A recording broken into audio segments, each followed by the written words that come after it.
It's Wednesday on Your View. Welcome to the show. I am Miriam Longe, and as usual are my co-hosts, my personal persons. Haja, Nima Akasha Zibiri. Good morning, good morning. Good morning. So today is your turn to do green, white, green.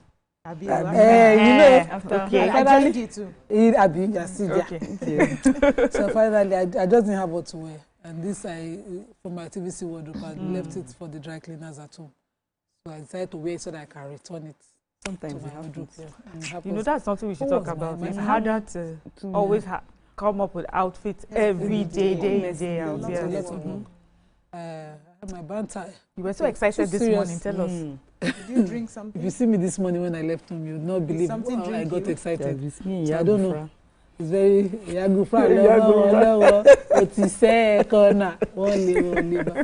just me being my goofy self. But I had something serious I wanted to banter. Oh, yes. Menopause. Cable. What happened to cable? Power cables sparked, cut off in my area and killed. They said 2 to 3 people. No This is the way. second time it's happening. And we were sharing blames yesterday when we heard it. You know, out of annoyance, everybody was talking. Yeah. And my neighbor was saying, I want NEPA here. And I was like, we too community. Okay. If we have a faulty cable, do we have executives? Do people drive past it? Why is it not a matter of urgent concern amongst us that, you know, it's just gist, it was just gist. Because now we have complete blackout. And so everybody was now asking why, and then they were sharing blames. But I would like that this goes also investigate, because I know this is their tradition. They'll put it off till there's a proper reconciliation of all the issues and the families are reached out to. It's just a sad thing. They said it was at night, and so we have the LG, entire West Africa plants in my area. And so the workers work late into the night, and some of them work close at 6 a.m. in the morning, working in the dark back home. They said it could be some of them that were affected. That's really sad. Very sad one. I'm fine. lovely orange. Thank you. It's popping. Thank you. Same to you. So the beautiful, we just brought in our fonio acha. That was yesterday, it just arrived. So we have fonio acha for sale. You know, fonio acha is a special grain, very good for people with, if you are diabetic, it's a very great meal for you. You can just turn it and like salmon. Can I bake with it? Yes, you can bake with it. You can bake bread, you can do cookies, so many things. And then you can even, people do use it to make pancakes. Very nice. You know, there's this local pancakes, and there's also the foreign kind of pancake. I don't like the foreign the local pancake that you put onions, pepper, everything. The Nigerian very nice. pancake. Yes, Nigerian pancakes. So you can actually use it for it. So we have in stock. We have so much. Please patronize me. Are the prices still subsidized? Yes. Okay. I'm doing discount. I'm doing promo. Yes, said it though. The oil you just bought recently. You just bought. My oil has finished. Are you serious? I'm telling you. We cook a lot. This one that we booked has not delivered. So oil now, give me the price. I need to get oil. Yeah, then along the Lekki corridor, yesterday as I was driving, these beggars now, they've become very aggressive. You know how they will just, once your car is coming close, they just put that liquid soap and start. She just put it away. I was like, hey, she just scrubbed it and left it for me. She left it for me. I was like, I was not like, what? I told you not to put this thing. That was why I had to go and start looking for, you know, thank God inside the car we have that part where you put in water. I was able to just clean up water. I was just wondering, I was like, and that very morning in the morning, women supporting women, because I've never seen a woman do it. Did you support women? Did you dash out something? You don't support a woman. If I was telling her, no, don't put it. I'd never seen a woman do it. They do. They are becoming aggressive now. Wow, okay. They just hit it back. And are you? Honestly. BC. How are you? I'm all right. One of my Gen Zs resigned over WhatsApp. When I did not employ you over WhatsApp, no, he just sent me a WhatsApp message that she's not going to be coming anymore. Not taking permission, she's not going to be coming anymore. Something came up. One more notice. No notice. Yeah, I'm sure it was this morning she sent it. Okay, I was just like this, like, You see this Gen Z thing we are talking about? I did not employ you over WhatsApp. Why you resign? I just said, you know what? Hand over the company phones, laptops, and everything to the person in the shop, right? And don't worry. Thank you so much. It was lovely working with you. I just called the agency that got. I said, come and replace. Somebody has gone over WhatsApp. He said, they didn't know, they didn't tell them anything. I said, that's it. Okay, you got this person through an Yeah, agent. right. So even No, the I won't agency try that again. is not aware. Aware. Let me give you my own gist. I had agency staff who told me that she needed a day off for her birthday. I was like, why? She had just started a few days before or a week before. I was like, why? Is your birthday a public holiday? She says, well, whenever it's my birthday, my people just, they just spirit me away. It's like they kidnap me for the whole day. So on that day, not happened. I said, I'm sorry. You work for me now. You must show up. She didn't show up. And then she gave me, not only did she not show up on her own public holiday, she gave me 2 extra days. And then she showed up. I showed up like, all right, let's continue from where we stopped. Yes. Oh, wow. I mean, for me, it's just, sometimes I think we put too much, we expect too much from them. They're quite young. Do you understand? No, I was once young, go. No. They're quite young. Some of the things that they're doing and some of the positions we give them is quite, above their mental capacity. No, that means forget that they have skill sets, especially with the computer and whatever, but maturity is still lacking. They're still growing up. So I'm thinking that, because when I think of when we started, some of the jobs that we were given wasn't as much. I said maybe they give you like a teacher or something like that, but I just think we should think more about it, that they know a lot about computers. Does not mean you should give them all those. We're talking of Gen Z, not millennials. Yeah. All right, ladies, let's go on a short break. When we return, we'll take today's top stories. Stay with us.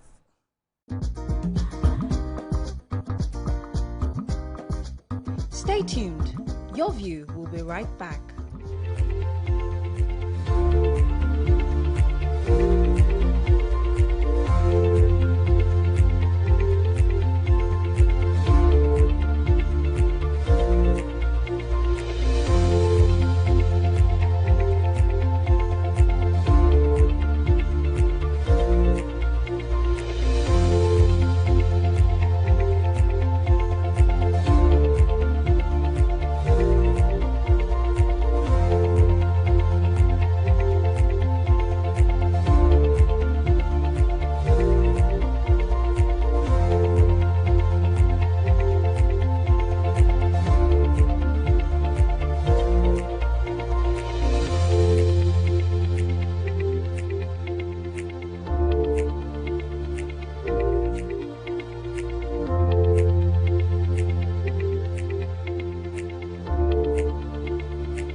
Thank you for staying with us.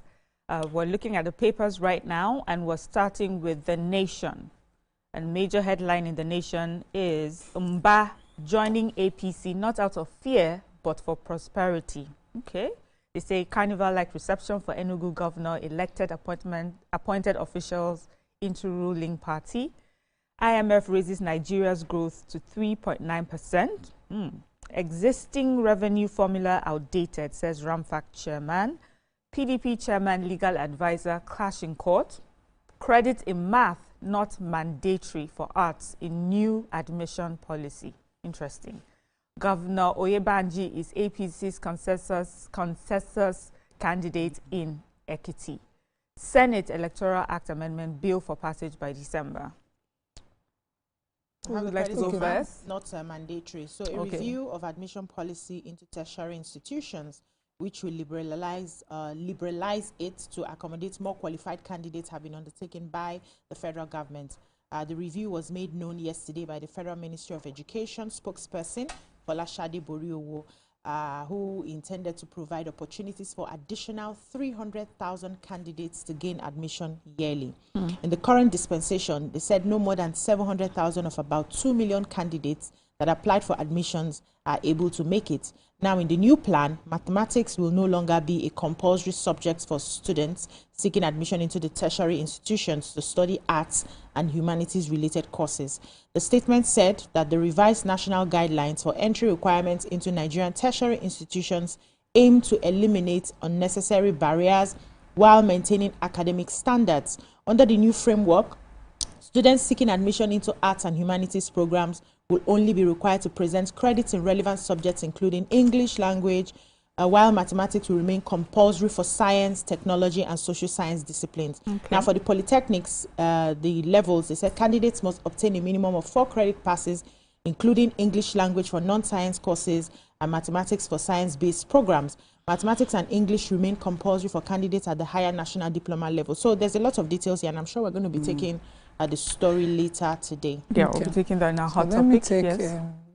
The Senate Majority Leader, who is also, I think, he's also the Vice Chair of the Committee on Constitutional Review, Senator Bamidele Okpeyemi. He was talking about moving the Electoral Act 2022 and concluding it before December so that they will, of course, get it to the President.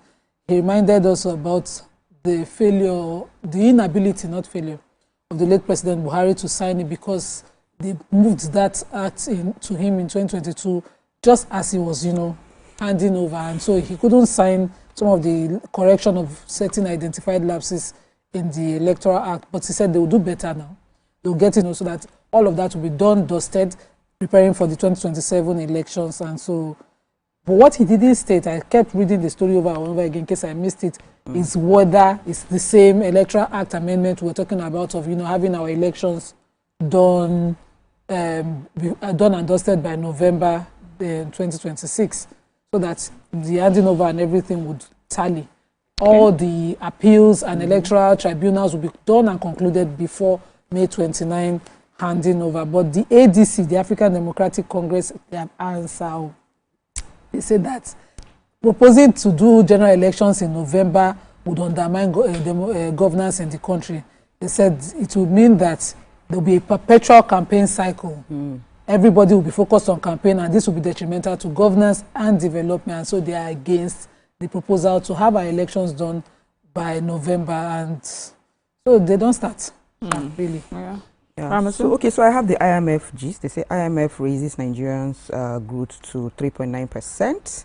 They said the IMF has revised upward its Nigeria's growth forecast to 3.9% in 2025 and 4.1% in 2026, citing improvements in the country's macroeconomic outlook. They also said that this was said at the multinational institution, World Economic Outlook.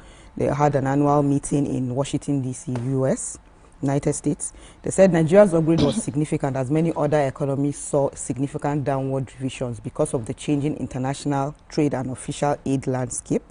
They said the global economy growth is projected to decline from 3.3% in 2024 to 3.2% in 2025 and 3.1% in 2026.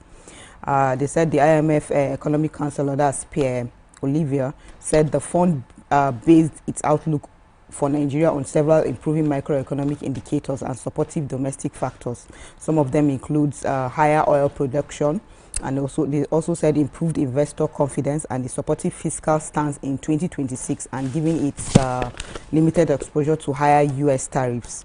They also said that the Cardoso, who spoke during the Intergovernmental Group of 2024 G24 press briefing, he said the Naira has emerged as a competitive currency while the economy has been witnessing positive trade balances. According to him, another major pointer to the resilience of the economy is the fact that large businesses are moving from imports to exports of locally produced goods and commodities. He also pointed out that although global growth has been slow, but not as behind as would have been expected to be. So this is a good one. All right, let's go on to The Guardian. Major headline in The Guardian: APC consolidates power as Mba ends PDP's 26-year reign in Enugu. PDP postpones NEC meeting indefinitely. How ASU's actions allegedly sabotage federal government's truce efforts. Federal government approves new admission reforms, raises tertiary intake to 1 million yearly. IMF Cardoso isolate Nigeria from global uncertainty, raise growth prospect. Tinubu to ECOWAS, declares stolen mineral resources an international crime. Senate seeks repatriation of Nigerian women, children held in Libyan prison. 70% of women on death row in Nigeria are mothers, study reveals. Interesting. Power plant operating below 40% capacity as grid voltage exceeds limits. Do we have time for let's take one. Okay, so Nigeria's grid connected power plants continue to operate below their installed capacities in September, with just 5,200 megawatts of electricity available out of a total of 13,625 megawatts installed, representing a plant availability factor, that's a PAF, of 38%, according to the latest operational performance fact sheet released by the Nigerian Electricity Regulatory Commission, that's NEC. The report, however, painted a picture of persistent imbalance in the country's generation mix, where a limited number of plants continue to shoulder most of the grid's energy supply, despite marginal improvements in overall capacity. Now, next, that data showed a 6% month-on-month increase in available generation compared to August, yet the system remained largely constrained by low plant availability and uneven operational performance across the generation fleet. According to the fact sheet as well, average hourly generation during the month stood at 4,091 megawatts per hour, indicating 78% utilization of the available capacity. So the English, all the English is the fact that we are not generating as we should. We're generating below capacity. I was waiting to see in the report what can be done to increase our generation, but there was no time for that. That wasn't given here. So you just mentioned most of the states that have many of these issues, and we already know them. So. Okay. So we'll take a short break. When we come back, we'll conclude with the papers. Stay with us.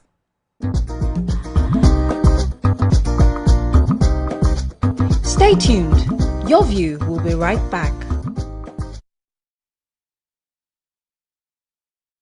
Little body, big moves. Little brain, big learning. Your little child is eager to do big things. Every sachet comes with a nutrient. This place is one of the most dangerous.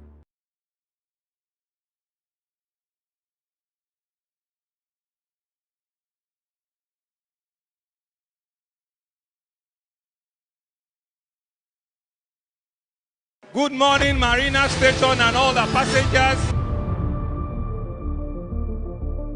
Efficient, it's comfortable.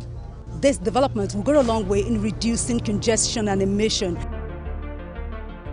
The trains are long-term solution to Lagos traffic challenges. This is where we take the final, decisions on policies, programs of government. I will have to ensure that, the narration of Lagos as a PLC is taken very, very seriously.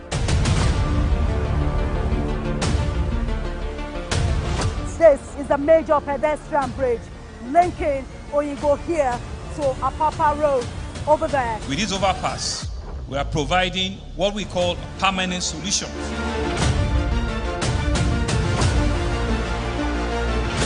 This place is one of the most dangerous areas at the biosecurity environment. This can go into the news and every crumbs of your neighborhood. Our goal is to remain as Africa's model megacity, to move our GDP from the 5-6 position to the 3rd position, and we believe is achievable with all the commitments we have. Explore the city of Lagos, where dreams are made and possibilities are endless.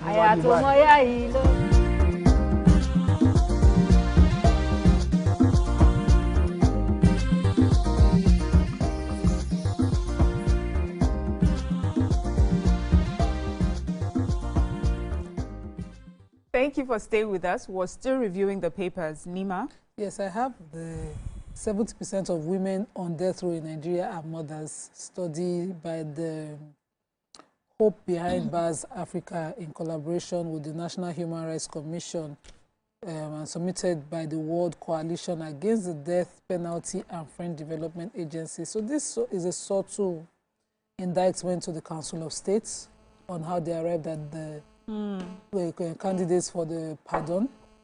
But this study shows that women are facing a very deep-rooted gender discrimination even within our prisons. They said 47% of female death row inmates are between the ages of 18 and 35. More than 1/3 had no formal education and only 10% completed tertiary education. 70% of the women are mothers. Many of them left behind children in unstable, fragmented care arrangements, showing, the deep problem that we have. And most of the women previously worked in informal, low-income sectors such as trading and farming, highlighting this huge link between economic vulnerability and their entry into the criminal justice system. And this study, for me, shows a subtle. You know, there was an indictment when the initial pardon list was released to President Buhari then, and he signed. And it was later revealed through the news that some people were paid as members of the Council of State. So this, to me, they should sit up. We are going to be auditing putting torchlight on their bum-bums. You know, study that more than 1/3 of the women had experienced gender-based violence, including domestic abuse, child marriage, and coercion by partners that, you know, led to this imprisonment that they are going through, or the sentences that they had. 75% of the women were unaware of the laws under which they were charged. 85% believed the laws were unfair to women, and over half considered their trials to be non-transparent. A lot of, you know, instances where justice could have been served in reaching a pardon list. But, and then, you know, we see 7 people which is very closely, you know, similar to the story here, where the Senate has urged the federal government to commence urgent diplomatic and humanitarian efforts to repatriate Nigerian women and their children currently languishing in Libyan prisons. So this resolution followed a motion that was sponsored by Senator Bassi of Cross River South on the urgent need to protect Nigerians from trafficking, slavery, and human rights abuses in Libya. We also had Senator Natasha Akoti-Duaha representing Kogi Central District, and she had asked that, you know, she moved an additional prayer calling on the Nigerian Immigration Service and Nigerian Correctional Service to liaise with their Libyan counterparts to facilitate the repatriation of Nigerian female inmates and their children born in detention. So there's a lot of work they have to do while here, as well as, you know, what she's asking abroad.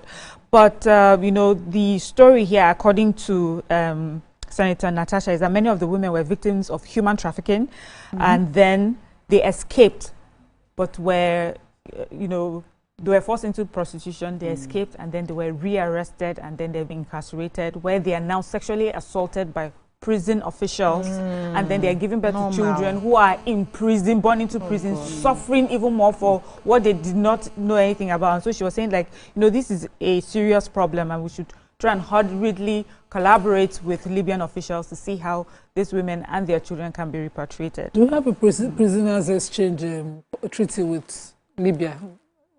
I'm wondering if it's a strictly NAPTIP affair or it's a foreign affairs matter. All hands on deck, as far as I'm concerned, when it comes to this. Yeah, so Daily Sun, major headline, PDP leaders fight in court over convention. Reps wade into federal government ASU dispute. Halt dirty money influx, IMF wants Nigeria. Others, electoral reform. ADC rejects proposal to hold elections in November 2026. Federal government issues new tertiary institution admission guidelines. Mba, my movement to APC to align Enugu's vision of transformation with Tinubu's national reform. Who would like to go first? Yeah. Okay, I already took my ADC story. Yes, so I have ASU and federal government. Yes, okay. So the House of Representatives has raised concerns over the ongoing 2-week warning strike declared by Academic Staff Union of Universities, that's ASU, describing it as a potential threat to Nigeria's higher education stability and national development. This followed a motion of urgent national importance sponsored by Sesi Oluwaseun Wigan at plenary yesterday. The lawmaker called for immediate legislative intervention to prevent the situation from escalating into another prolonged academic shutdown. He noted that the strike stemmed from unresolved issues between ASU and the federal government regarding the implementation of prior agreements, including revitalization funding for universities and academic allowances, salary structure, and institutional autonomy. He expressed concern that though the current action was described as a warning strike, similar industrial actions in the past had often degenerated into full-blown crisis that disrupted academic calendars, frustrated students, and stalled research and innovation in the schools. So the Nigerian university system remains central to our national development, according to him, innovation and human capital growth. Any disruption in its operation weakens our economic competitiveness and scientific advancement and youth productivity, according to him. So he went ahead to cite Section 18 of the 1999 Constitution as amended, and he emphasized that education was a constitutional responsibility and a driver of social technological process, adding that both government and university unions must ensure its continuity and equality. So there's a committee on legislative compliance that has been directed to monitor and report the progress of the mediation efforts to the House within 1 week. So let's see how that goes. Okay, so I have the gist from IMF. They say halt dirty money influx. They said the IMF has warned Nigeria and other emerging economies to step up efforts to curb the inflow of dirty money, saying that they pose serious risk to financial stability, public trust, governance, and the country's global reputation. He also said that, stressed that robust governance system and effective anti-money laundering frameworks are now indispensable for sustaining growth and attracting investment, particularly in nations battling high public debt and widespread financial leakages. She has also urged the government to look into it and make sure that all of this can be curbed. She also explained that the IMF now integrates anti-money laundering and governance diagnostic into its article reviews and lending programs, enabling countries to identify and correct institutional weaknesses before they escalate into crisis. She also said that she also revealed that the fund has introduced a new anti-money laundering and combating the financing of terrorism strategy, which will be applied more broadly across member nations to trace illicit flows, strengthen financial oversight, and reinforce debt transparency. So she's just making sure that we should all know that they are putting a lot of things in place to. Okay, let's look at the Vanguard. Illegal financial outflows worsening Nigeria's revenue problem. IMF. Ramatu just took that. Madagascar's president flees as court declares seat vacant. Okpebolo to commissioners, always wear Tinubu's cap during ESCO meetings. ASU reps move to avert breakdown in varsity system. NLC draws battle line with federal government over education crisis. FIFA 2026, South Africa celebrates as Osimhen sends Nigeria to playoff. Why I dumped PDP for APC and Babu taken that. Okay, not yet. Math no longer compulsory for arts candidates, says federal government, and we've taken that as well. Defections, we want Nigerians of APC one-party game plan, says Wabara. Dangote Refinery deploys CNG trucks to distribute petrol at 850 naira per litre in response to yesterday's news. But it doesn't mean that they will not set us at 850. Yeah, exactly. So, well, but that's good news. I have Edo, and I'm so proud of my governor. Which of them now? Yes, Governor Pewolo of Edo State. He appointed, swore into office 19 commissioners yesterday, and in attendance, of course, was his deputy, as well as the Minister for Justice, Minister of the Attorney General of the Federation, and the Minister of Justice in Nigeria, Lateef Fagbemi, who was present physically. And I'm taking this from the Tribune's angle because the Vanguard was funny.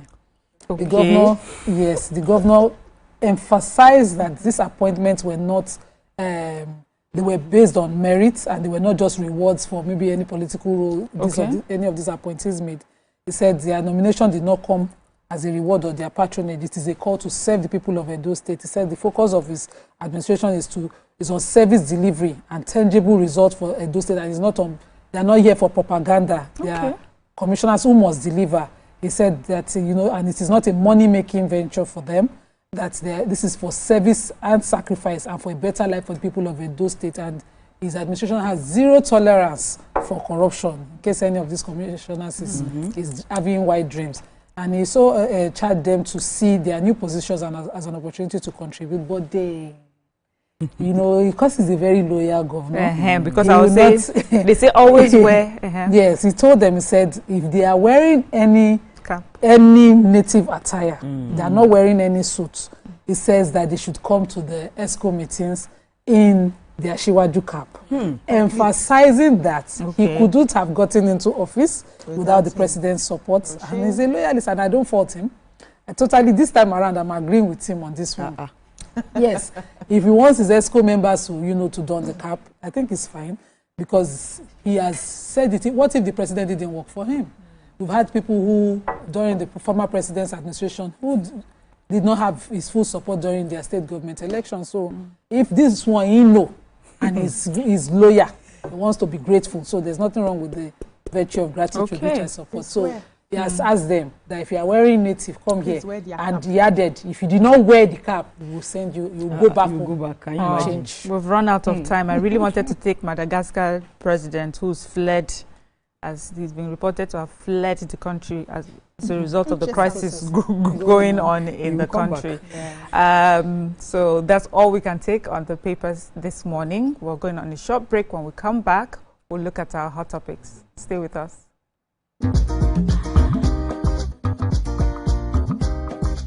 Stay tuned. Your view will be right back. The energy from breakfast doesn't last my child the whole day. By halftime, they are low on energy. Good morning, Marina Station and all the passengers. Efficient, it's comfortable. This development will go a long way in reducing congestion and emission. The trains are long-term solution to Lagos traffic challenges. This is where we take the final, decisions on policies, programs of government. I will have to ensure that, the narration of Lagos as a PLC is taken very, very seriously. This is a major pedestrian bridge linking Oyingo here to Apapa Road over there. With this overpass, we are providing what we call permanent solutions.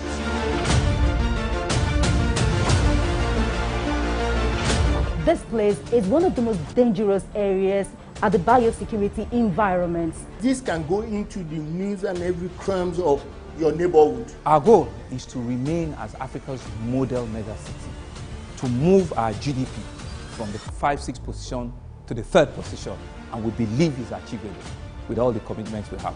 Explore the city of Lagos, where dreams are made and possibilities are endless.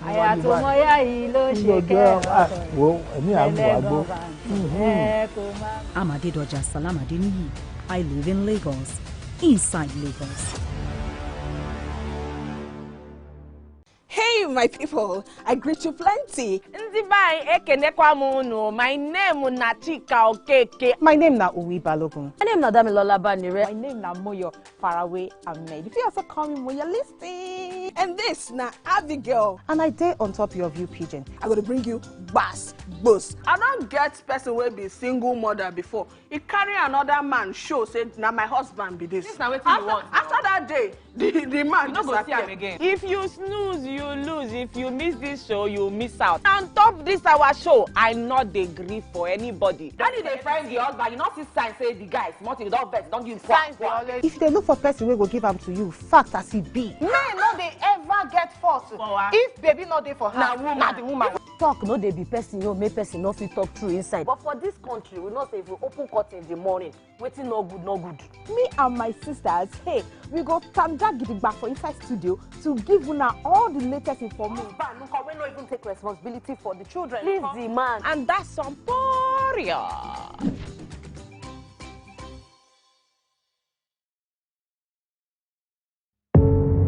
Doubt and fear doesn't occur at the canvas, it shows in the canvas. It shows the conation of raw earthen material slabbed, stroked and molded at a pace provided by the doubt and fear. Every move way in the struggle of one to the other, merging the past to the present, brushstrokes of colors seen but not known. For when the wailing stops, the pieces settle down in abject beauty erected for a century of a century. Speaking, advocating, protesting as the arts are meant to be. I'm Nifemi Oguntoye, news anchor with TVC News. My day is usually busy and it's difficult keeping up with breaking news stories, trending stories, business news, stock exchange and what have you. But with TVC News on WhatsApp, I'm able to catch up with all the breaking news, real-time updates and trending stories on the go, right on my phone, no matter where I am. It's quick, easy and always on. And hey, you can join us by scanning the QR code or using the link on our X and Instagram. Why wait? Come to the side of news that keeps you ahead. TVC News, first with breaking news.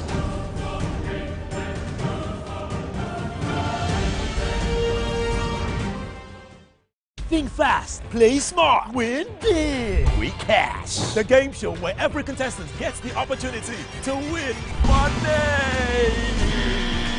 No long waits, no dull moments. Just quick questions, quick moves, and quick cash. Every second counts, every answer pays, and everyone walks away a winner. Are you fast enough for quick cash? Scan the barcode on your screen, and you just might get a chance to take your shot at instant fortune. Quick Cash, showing Mondays and Fridays on TVC Entertainment.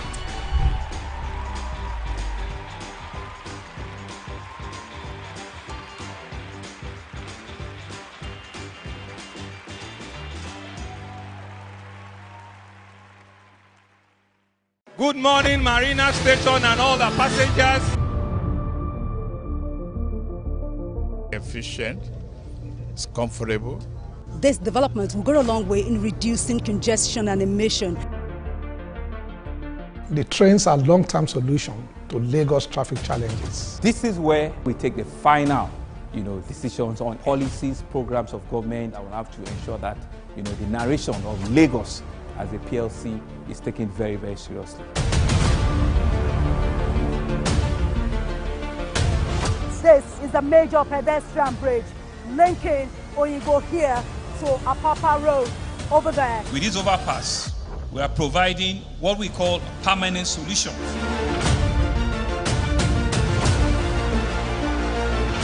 This place is one of the most dangerous areas at the biosecurity environment. This can go into the news and every crimes of your neighborhood. Our goal is to remain as Africa's model megacity, to move our GDP from the 5-6 position to the 3rd position, and we believe.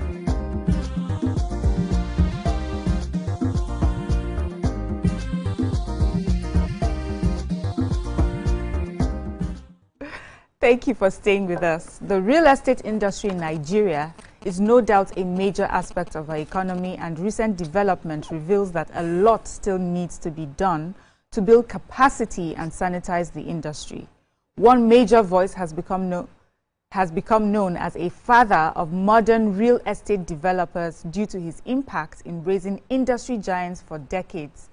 And he's here with us today with another opportunity for those who desire to become real estate investors, developers, and players. So join us to welcome the common sense guru and a regular on the show, Dr. Olumide Emmanuel, the global president of the Billionaires Conclave. Welcome.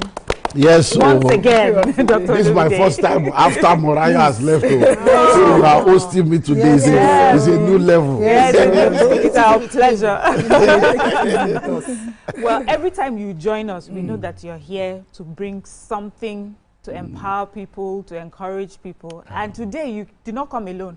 You came with a library of books. What is happening, Dr. Olumide?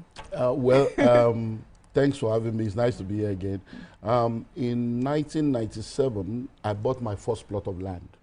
And that was when my journey into real estate began. By 1999, I had started real estate as a business. And that's what I've done, among many other things, for almost 3 decades now. And one of the things I realized is when I started out in the 90s, along with few people that were players then, there were many things we did not know. We just had a desire to make money, a desire to help people have a better life, young men trying to be better in life. So we made so many mistakes. So many mistakes that some of those mistakes cost us millions, for some people billions. Those mistakes took us many years to correct. So by 2001, I realized that these mistakes I've made, I don't want other people to make the same mistake. So I focused on ensuring that I started mentoring and training people. And majority of the people I've trained since 2001 till now are the major players that you have in the real estate industry today. And one of the things we have done is I came up with what is called the Real Estate Executive Masterclass.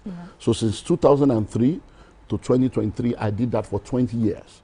Training people every 3 years, every 3 years, every 3 years, and we've been doing that. But in 2022, I started realizing with COVID, and I'm like, this thing is not only Nigeria, it's affecting everybody all over the world. So we came up with a global platform, which is now called the Global Real Estate Executive Bootcamp. And we did that in 2023. And it was something else. For the first time in the world, 7 days fully residential. People were locked in morning till night. And as I'm sitting down with you right now, over 80% of those that were in the room that day have done turnover in billions in less than 3 years. Including your own top of market. You know, she came to the so and that's what we have seen happen. So it's 3 years next year, so we're coming back again. So it's okay. Another set of people, same set of people can come, another set of people can come, and then they can be a part of it. And that's what I want to introduce to people, because it's coming up in July 2026. But because of the amount, I like coming early so that people can start paying small, they can start planning. So and that's what. So from the 6th to the 12th of July 2026 at the Sheraton Hotel, we're going to be there.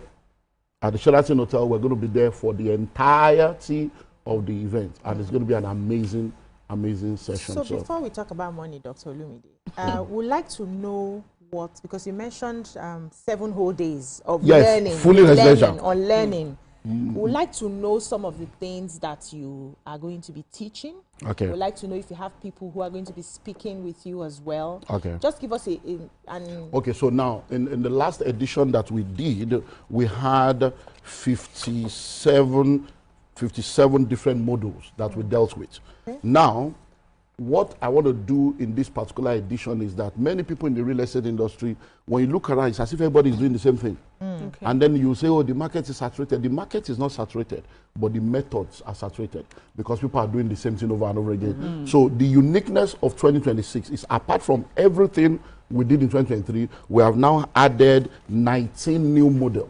Okay. And those 19 new modules are what I would like to talk about. Okay. Theme park and resort. We know of Landmark and Paul, my friend Paul. Now, imagine that we have 20 of such all over the country. Resorts everywhere, doing amazing stuff. So we're going to help people understand that you don't need to do only one essay, you can do that. Then Agrotech and Farm City. You guys know of Extra Large, she comes in here. And so you can, because when you hear farm, you are thinking, oh, and cutlass. It's beyond that. And there are a lot of young people out there saying they don't have jobs. There is so much land everywhere. So we can take it to the next level. We're going to be looking at cash crop. So we're looking at, in 2021, I started cashew, and we started palm tree, invested, and now palm tree. I hope you know that right now we import over 50% of the palm oil that we use in Nigeria. Yes. All the palm oil produced in Nigeria cannot even take it. So that's a whole business on its own. That is also real estate, because real estate is what is under the land and what is on top. They are all real estate. So that's what we want to open up. Then cinemas. Right now in Nigeria, if you think of cinema now, you think of only, when I was growing up, we used to go and watch Ogunde, Adelov. There are cinemas everywhere. Where did they go to? Now we have only 3 major cinema, but we can have that all over the 36 states, multiple levels. So we're doing cinema masterclass. And these are practitioners coming.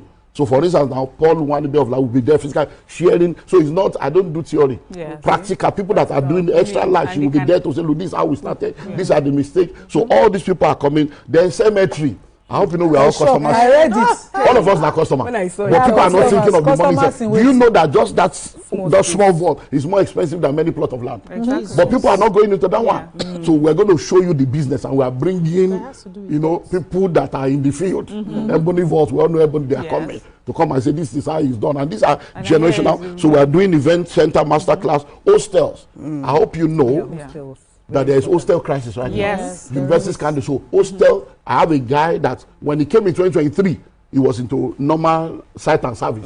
When he came there, he said, I'm not doing it again. He went into hostel. Right now, he has over 42 hostel buildings he has done. He's going to now come as a lecturer. Somebody that was a student in 2020 will come back as a lecturer now and share. So we can go on and on hostel, shopping mall, AI in real estate, housing development and management. We're going to be having film village. In Nigeria today, how many film village do you know?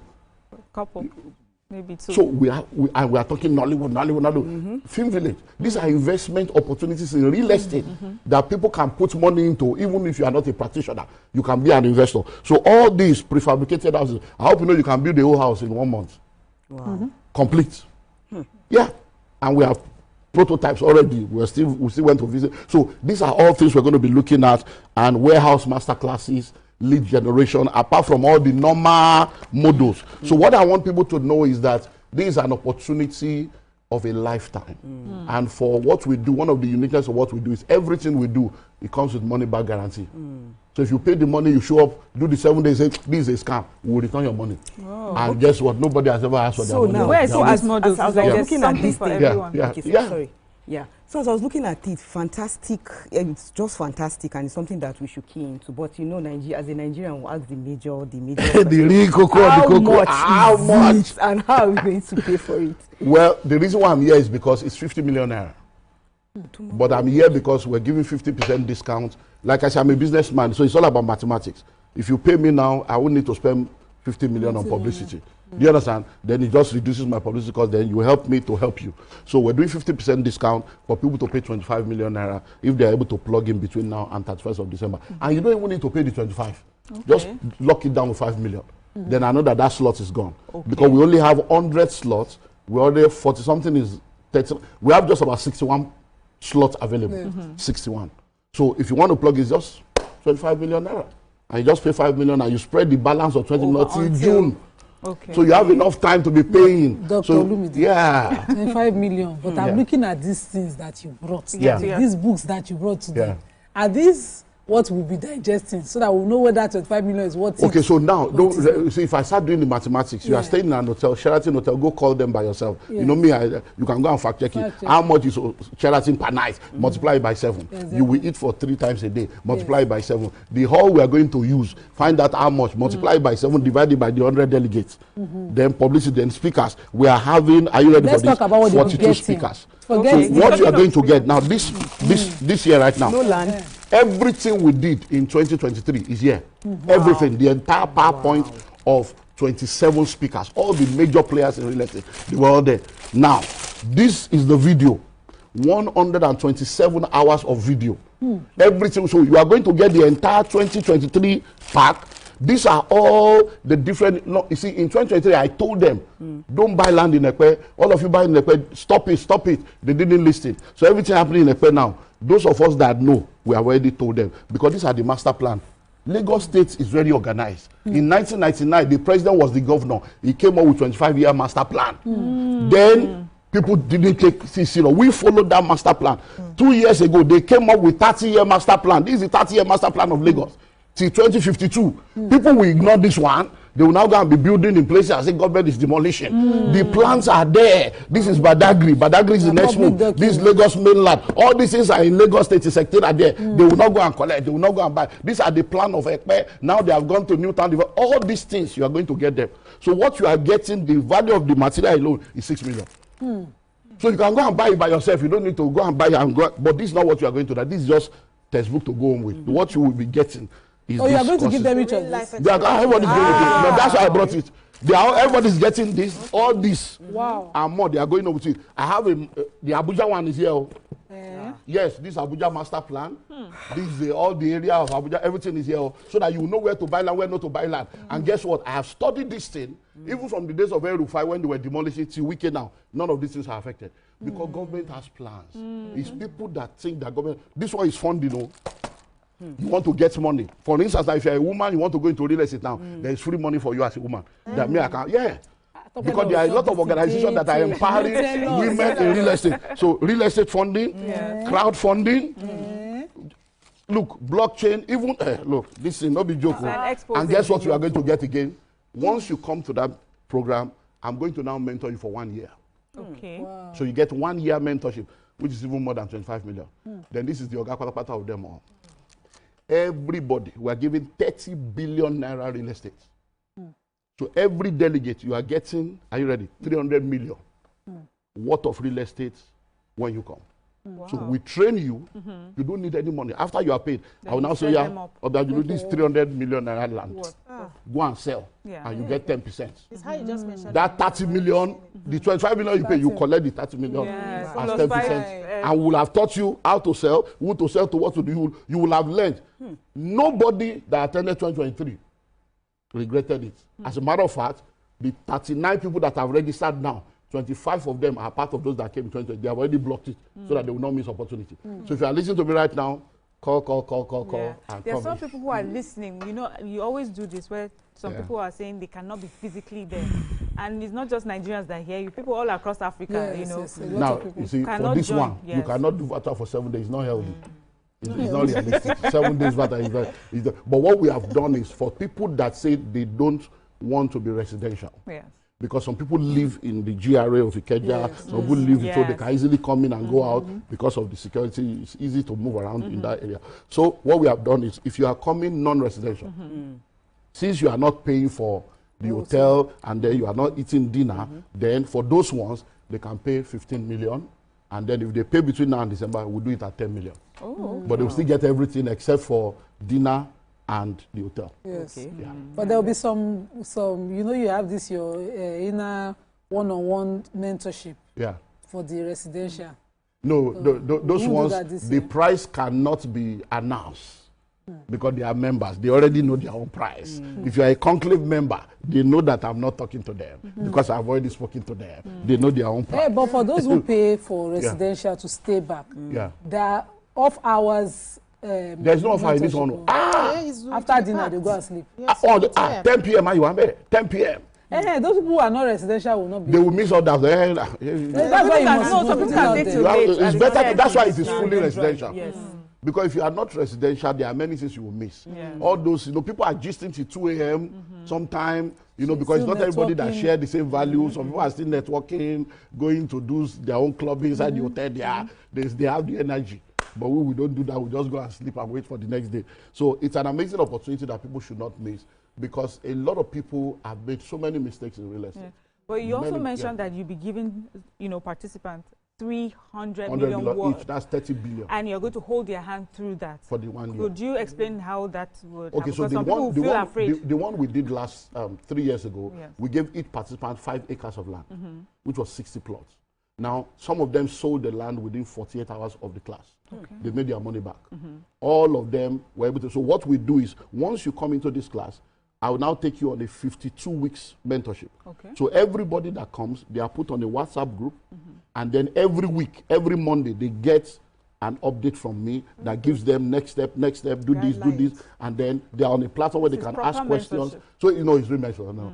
That's one thing. That's one strong area I have, because you are either internship, apprenticeship, mentorship. There are 3 ships that help you to sail through life. So if you don't have any of those 3, there's a limit to how far you can go. Okay, so since you've been talking, you've just only mentioned one of the speakers. That's Paul. Okay, you want me to start mentioning all the? Okay, so now, I'm gonna be speaking. He's gonna be speaking. Wale Ayilara Isimi, he was the Isimi Lagos. Amazing man, doing amazing stuff.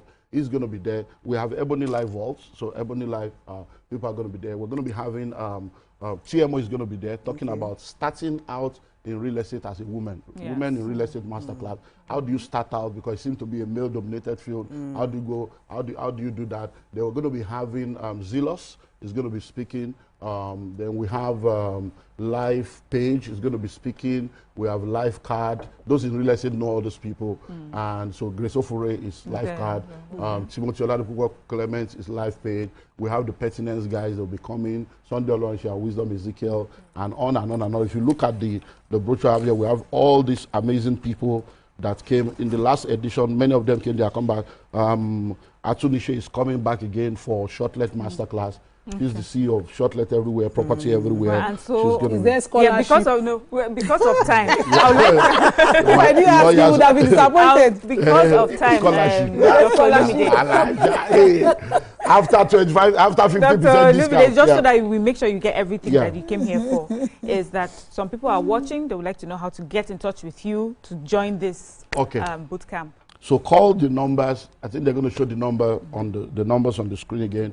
You can scan the code or call the numbers, and then you get in touch with us. But let me just read out some of those numbers. They are 0916 035 7230. 0916 035 7230. Then 09077 839800.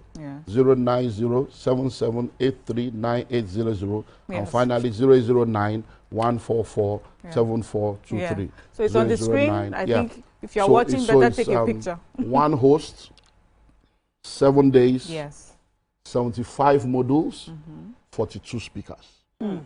Date 6th Sunday. We're coming on the 6th Sunday, so you will have checked in on Sunday because 7 a.m. on Monday class has started. So there is no we're hitting the ground running because the last year we came in on Monday and it was so. This one was a come on Sunday, relax. So that 7 a.m. on Monday we hit the ground running and it's Sheraton Hotel. So if you are married and you want to come with your spouse, what we normally do in the conclave is the other party pays 50%. Okay. Yeah. So if you are paying 25 million, your spouse will pay 12.5 million. Because you are staying in the same room, so there's no point collecting extra money for that. But you will only get one pack for the family. We can't give you, because it's 6 million, so we'll only give one pack for the family, and that's the way it works. Thank you, Dr. Olumide. Alaja, you need to come and learn real estate. It's always a pleasure having you. I'm waiting because we have to think of transgeneration. All those people in diaspora that are saying thank you, Dr. Olumide. I know if we leave you now, you have something else to tell us, but we have to go now. Thank you for joining us. Okay, God bless you. Our viewers, I'm sure they would, get in contact. Let's go on a short break. When we come back, we'll continue with the show. Stay with us.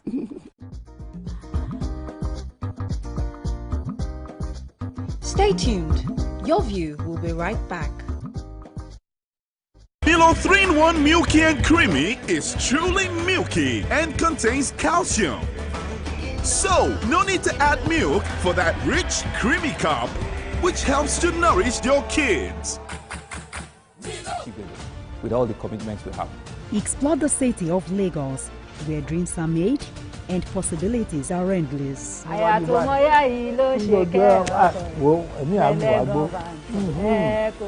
Amadedoja Salamadini. I live in Lagos, inside Lagos. Hey, my people, I greet you plenty. My name is Nachika Okeke. My name is Uwi Balogun. My name is Damilola Banire. My name is Moyo Faraway Ahmed. If you also call me Moyo, listen. And this na Abigail. And I dare on top of your view pigeon. I'm going to bring you bass, boost. I don't get person will be single mother before. He carry another man show say now my husband be this. This na wetin you want. After that day, the man you no go see him again. If you snooze, you lose. If you miss this show, you miss out. On top this our show, I not dey gree for anybody. When you dey find the husband, you not see sign say the guy small thing, you don't vex, don't give him signs.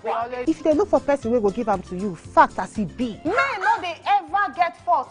If baby not dey for her, na the woman. Talk no dey be person make person no fit talk true inside. But for this country, we know say if we open curtain in the morning, waiting no good, no good. Me and my sisters, hey, we go tanda gidigba for inside studio to give una all the latest information. We no even take responsibility for the children. Please the man. And that's some poria.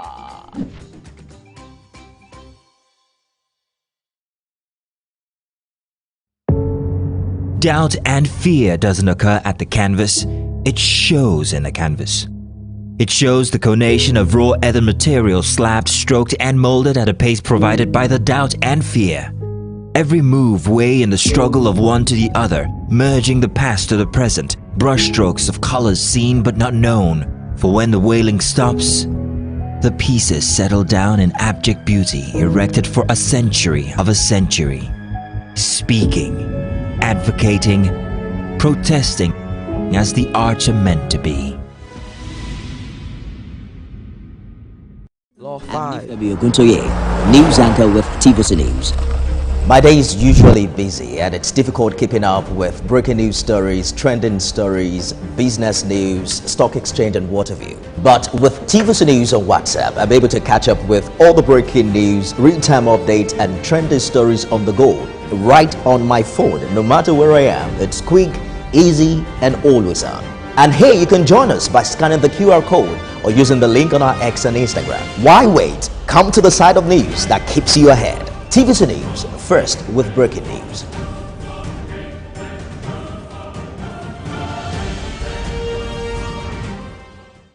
Think fast, play smart, win big. We Cash, the game show where every contestant gets the opportunity to win money. No long waits, no dull moments. Just quick questions, quick moves, and free cash. Every second counts, every answer pays, and everyone walks away a winner. Are you fast enough for quick cash? Scan the barcode on your screen and you just might get a chance to take your shot at instant fortune. Quick Cash, showing Mondays and Fridays on TVC Entertainment.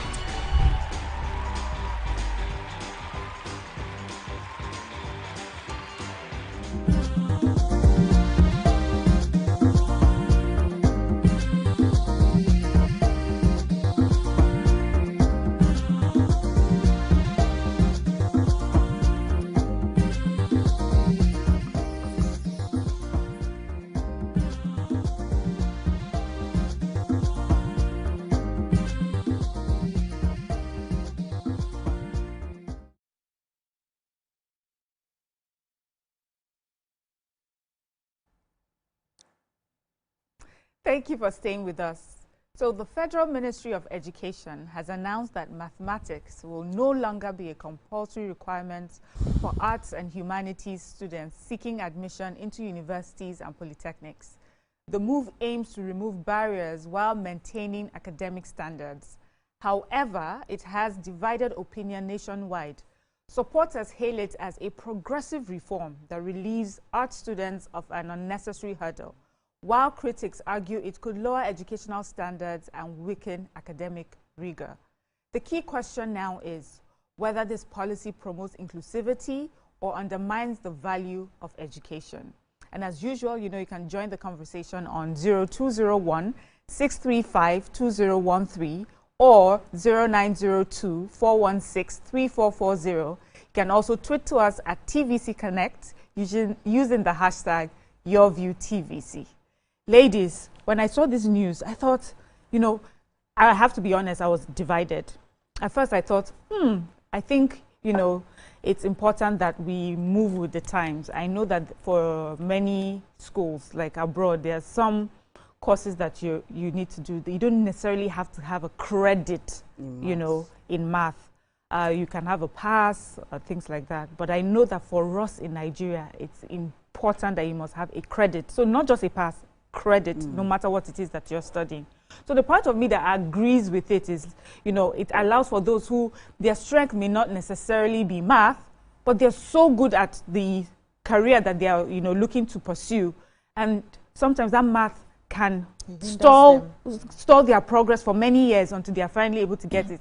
And yet, I know how important math is, and I feel that by saying it's not important anymore, people will not put in the work that they need to put in to learn math for what it stands for. It's not just about, passing papers. It encourages critical thinking, and it shows up in our life in so many ways. There's so many of us here that say, I hated math, but we're doing businesses, doing all sorts of things that it requires that math. So for me, that is my own dilemma. Like, is this really forward thinking, or we need to rethink this? Ladies, who would like to go? For the math failures. Finally.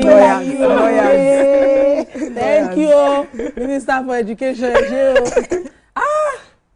SS1, I won't forget when my results came out. I had my C's and A's, and I was looking, but I had an F in maths. I was advised to repeat my class for just failing maths. And I was not an officer's child, because I went to a military school. And so I'd already given up. I went home, I went into my parents had never seen me more sober. I entered one corner because there was no miracle that could have been done. This is not my strength. No matter how I read the book from morning to December, I'm just seeing numbers flying, nothing sticking. And so one parent's child who had even a better result than my own, I think his child had all A's, go to the education department under the Ministry of Defense. Like, what's nonsense? How will my child fail only maths and be asked to repeat the class? Me, I'd already left science class to arts class so that I can escape this, and yet I was advised to repeat my class. And so when I read this, I was like, where are the parents now? Did you come and read? We were arguing as young ones then that this does not show the strength of brilliance for any child. And a lot of us who are arts inclined, or I was science inclined, but just not a maths strength. Wow. My kids are science inclined, and you see them, they try to do, but a lot of things were not just gelling when it comes to that numbers because of the foundation that we had. My daughter's recent results in maths, I was like, are you sure I may born you? Because I suffered for that particular subject. There was nothing that, my parents hired a special teacher for maths for me from that SS1 till I wrote my WAEC. Uncle John, I always say it whenever I will talk about this thing. he was teaching me every day. And days that he would teach me and I would not get a thing because I'm tired, upside down. There was a problem foundational-wise for me. And a lot of us then, we would have been able to, you know, pass it a little. It was because the primary school teachers did not help our matter, did not help our life. Didn't know how to teach. It's because I have suffered that I'm doing better with my kids. And so this cannot now be a strength of anybody's intelligence. Because there are several fields of intelligence. Yeah, nine. Some people are linguists. In humanities, what do you even need maths for, really? In humanities, what do you need it for? I'm a critical. Don't you see my critical thinking? It's math. No, it's not. That's why we give you numbers. It's now. not. Exactly. Even now, when you give me numbers, it's better because I'm using my maturity. If you give her the numbers in naira, if you are giving me, if you put naira in front, of course, the maths must math. If you are giving me in those days at the age of, I remember, I got to secondary school 9. Brilliant as I was, I did not know nary. I depended on my sister for maths. And we're in the same class. Every time we were doing an homework, I'm hanging on my sister's neck. Because fortunately for me, unfortunately, she doesn't like the fact that she's 2 years older than I am and we're in the same class. I hung onto her like a leech for everything maths. I misbehaved for that course. And you cannot judge that. A lot of children students who went to school together have done amazing things without it. So test people who, in their core areas of knowledge, maths was important, engineering, maybe not even medicine. I think medical students to argue against it. Yes. Really, well done. So you don't talk. Ramatu, you're a businesswoman. Let me hear you. Tell us how your math is. You know, when I heard that, when that policy came out, I was very happy. I was happy because, do you know that when I was in secondary school, I didn't like my maths teacher because he taught that subject. That subject was one of the most difficult subjects in the whole of this thing. And just like you mentioned when you said that, you know, we need maths in our daily whatever. We need maths from in our primary school, that's understanding mathematics. I am still understanding mathematics up to now. That textbook, every time they bring it up. Do you know that division, that long division, up to today, I still don't understand how you carry it, keep it one side. Okay, so now in my daily activity now, will I now, okay, when something is happening, I will now come and be drawing that division and everything. And you know, in math, you must show. It's 5x that kill us. I know in math, for X. I know in math, you must show workings. You must show workings. It's not like when you get the answer straight up. You just put it. You must show workings. I remember how many, and math particular, that subject, I learned it with flogging. You have to flog me for it to enter again. Apart from the one you teach me in the class, so you have to make sure that thing, because when you put the thing on, maybe you give us and go, and we and you tell us to solve it, this thing.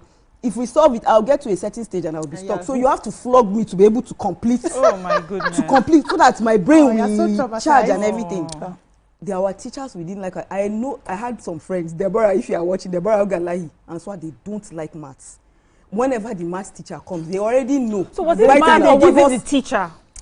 Oh, the subject and the person, anything was a problem. Like it was a problem. How about your kids? How are they coping? Yeah, my kids they are doing very well in maths. You know, now the way they teach them the maths is different now. It's different. Unlike before, you know, we're already, you know, our parents have already made us to feel like, oh, look, if you are good in maths, that means automatically you're an intelligent person, you are smart and everything. So when you now understand that maths like that, I think you will do very well in your other subjects and everything. And just like one Nima said, even me too, after when my result came out, I had a C in maths, but I know of a lot of my friends who, because of that, because they had F and P, they couldn't get into university. They couldn't get into university for a very long time because they kept on writing. They will pass all the other subjects. But you see that maths, that one that they're looking for, it will come out F or P, honestly. So that was how we, at least, initial thoughts, but because you've also been a teacher, maybe when you could add that, for me, is this about the teaching or is it just the subject? I think it's about the teaching.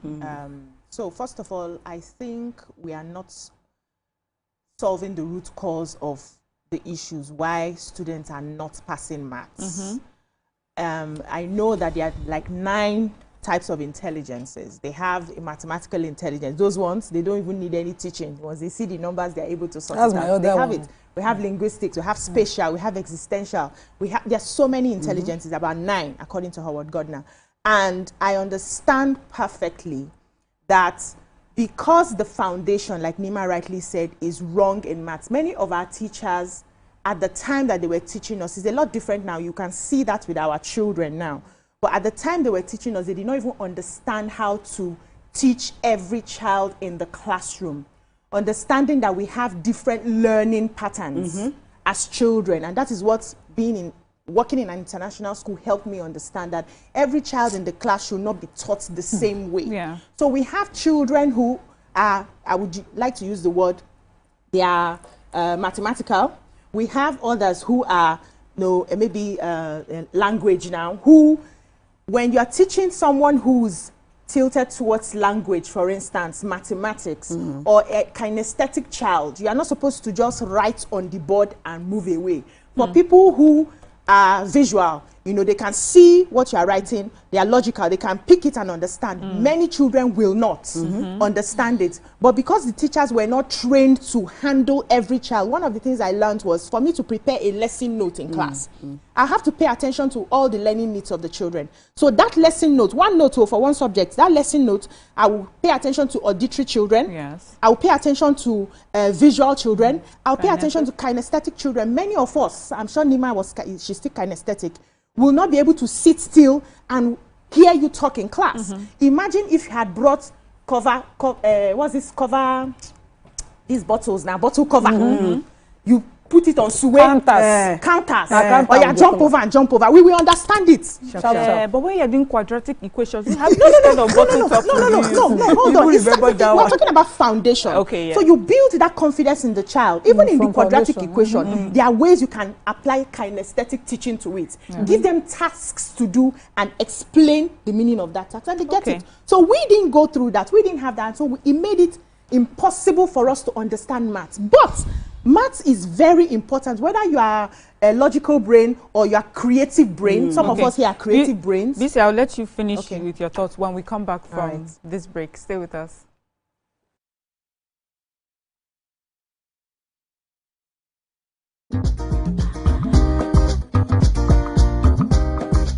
Stay tuned. Your View will be right back.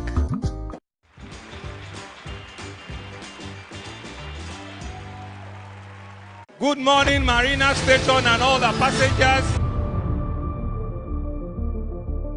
Efficient, it's comfortable. This development will go a long way in reducing congestion and emission. The trains are a long-term solution to Lagos traffic challenges. This is where we take the final, decisions on policies, programs of government. I will have to ensure that, the narration of Lagos as a PLC is taken very, very seriously. This is a major pedestrian bridge linking Oyingo here to Apapa Road over there. With this overpass, we are providing what we call permanent solutions.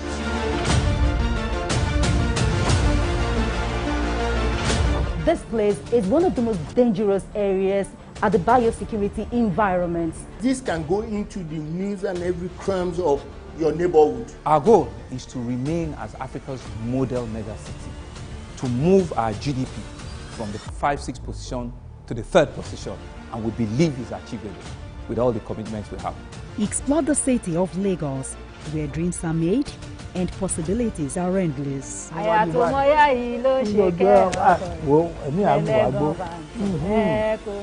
Adedoja Salamadini. I live in Lagos, inside Lagos. Hey, my people, I greet you plenty. My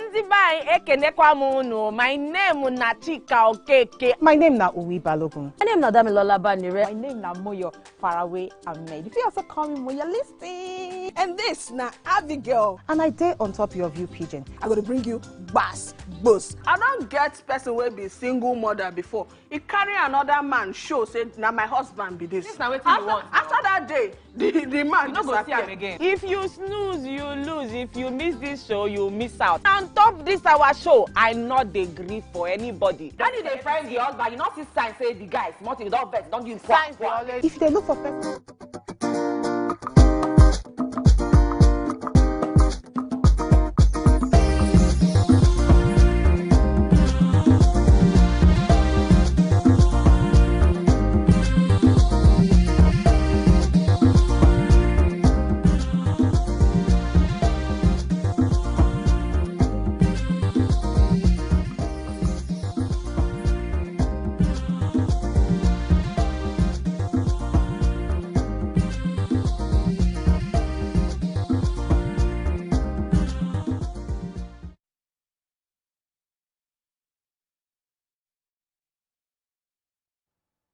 Thank you for staying with us. We're still discussing the new mathematics policy, way forward or not. And BC, you're still sharing your initial thoughts. So I was saying matter. that whether you have a creative brain or you have a logical brain, math is like a foundation that grounds you. And it's not something we should just do away with because you're going to have to specialize in something else. That's why the universities come into play. You are there to now specialize in whether it's law you want to study or is a fine art you want to do or music or whatever it is. But that foundation, we should not remove it. We should not lift it because it sort of grounds you at that basis. There are many people who will not have an opportunity to go to universities. So if we now say, okay, maths is not really needed, how do we create that, balanced foundation? No matter how creative you are, you also need a form of logic. No, hold on, no. You also need a form of logic. So what we should be focusing on is, and even this excuse that a lot of people are not able to get into universities. How many universities do we have? We will always have people who will not get into the universities part-time because the universities are not enough, one. The campuses for the universities are also not enough. Even if we push out everybody writes JAM, passes the mathematics, there will still not be enough space to take them. So that is not so much of an excuse. What we need to start doing now is to go to the core, the foundation, and ensure that this mathematics is taught properly, that everybody understands it. Children will always find a way when something is not interesting. It's how you're able to catch their interest. And once they get it, after you write your WAEC, you can go back and do your law or do whatever you want to do. But to say that we are going to have to drop it... You're afraid of the impact that would have. So we have Hassan on the line. Hassan from Lekki, good morning. Good morning, everybody. Morning, sir. Good morning. The removal of our English language as prerequisite is a good tidings to everybody. Mathematics. To everybody. It's a good tidings to everybody. Okay. Because mathematics is a calling that is not for everybody. Some people are good in mathematics, some are not. And imposition of mathematics denied a lot of people admission, and it stagnates their progress educationally. But despite that, people will still come across mathematics in their course of studies in universities. Yes. But that one is a bit tolerable. Is it? People can get away with that one. Yeah. Okay. But at the point of entry, making mathematics compulsory is not fair. And that was why I said it's a good tidings to all. Secondly, I want to say something about demand, your first guest this morning. Okay. Demand came up with something very, very important. You see, Lagos State is saturated with educated, illiterate people. A lot of people buy land without knowing the town planning. A lot of people that are buying land in this and that, speculating. They don't know anything. Most of them are buying farmland. And that farmland will never be compromised by the Lagos State government. A lot of estates were built on farmland. So people should be very, very careful. Good morning. Good morning, Hassan. Hassan says that if math is harder, I'm wondering, if math is harder at entry level, why is it more tolerable in university? Okay, so making it an entry level requirement, this isolates students who ordinarily might have a bit of understanding of it, but they cannot get a C at it. Okay. So that was what affected most of us, that we were struggling. If I were to do a management course, for instance, I would never get admission. Because, yes, I had a C in maths later, but it was a struggle. If it was required without How many years did it take you? It was immediate. I wrote my first WAEC in 99 and I aced it. We'll talk about it later. No, they want me to borrow. They want me to boast. Let me boast. My parents' money did not borrow. So I had all the years when I started, because of the shock of what happened in SS1, I was later allowed to go through. I started compiling what I call a maths dictionary. Okay. Every formula, I wrote it in a small jotter I bought. Look at that. And I wrote it. So, you know, critical thinking, don't they, what this is. I wrote it out. And every time somebody had to force me, I would just refer to it to solve a problem. But I couldn't get it because 2 days to my WAEC, somebody stole it from me. Oh, I used to boast about it, carry it around. Another critical. But I was able to enter maths. Guess what I did? For every maths question I solved at my WAEC, I didn't have a conclusive answer. Another critical thinking. Put the formula method and leave the answer, so in case the answer was wrong. So I was probably marked for methods. Yeah.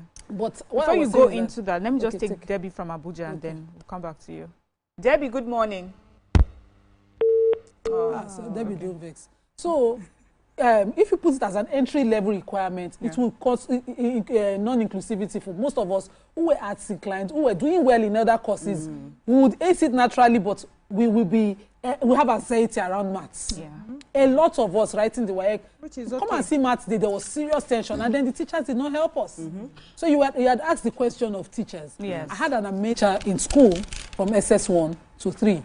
I'd mentioned him on the show. He changed his name, so I can't remember whether Feromi or his new Christian name. Okay. Father Onsi or his new Christian name. But then, in SS3, we had Sheweje, who thought you could beat maths. When Ramatu was saying that, I was just looking at who beats maths into a student.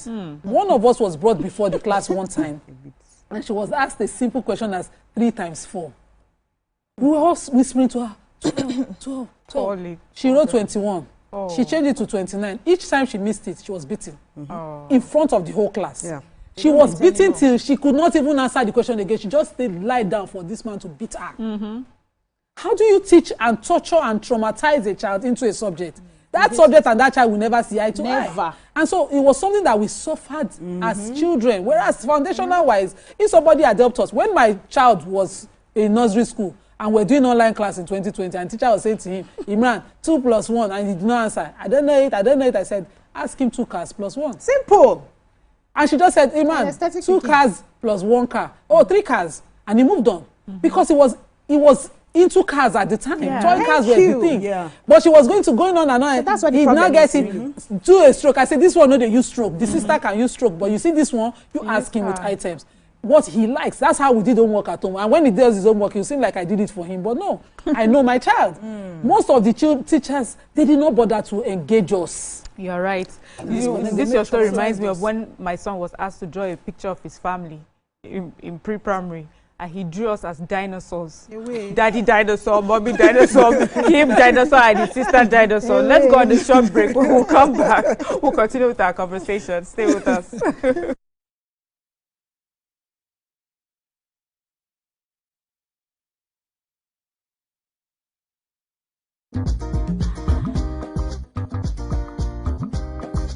Stay tuned. Your View will be right back.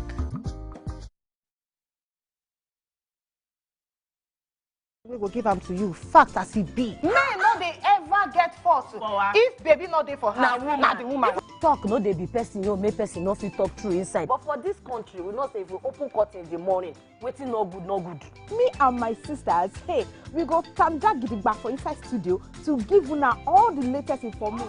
Look, we no even take responsibility for the children. Please the man. And that's some poria.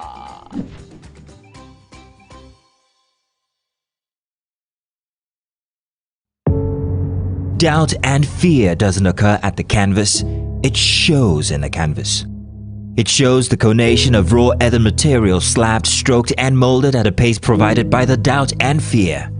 Every move weigh in the struggle of one to the other, merging the past to the present, brushstrokes of colors seen but not known. For when the wailing stops, the pieces settle down in abject beauty erected for a century of a century. Speaking, advocating, protesting as the arts are meant to be. I'm Nifemi Oguntoye, news anchor with TVC News. My day is usually busy and it's difficult keeping up with breaking news stories, trending stories, business news, stock exchange and what have you. But with TVC News on WhatsApp, I'm able to catch up with all the breaking news, real-time updates and trending stories on the go right on my phone. No matter where I am, it's quick, easy and always on. And hey, you can join us by scanning the QR code or using the link on our X and Instagram. Why wait? Come to the side of news that keeps you ahead. TVC News, first with breaking news.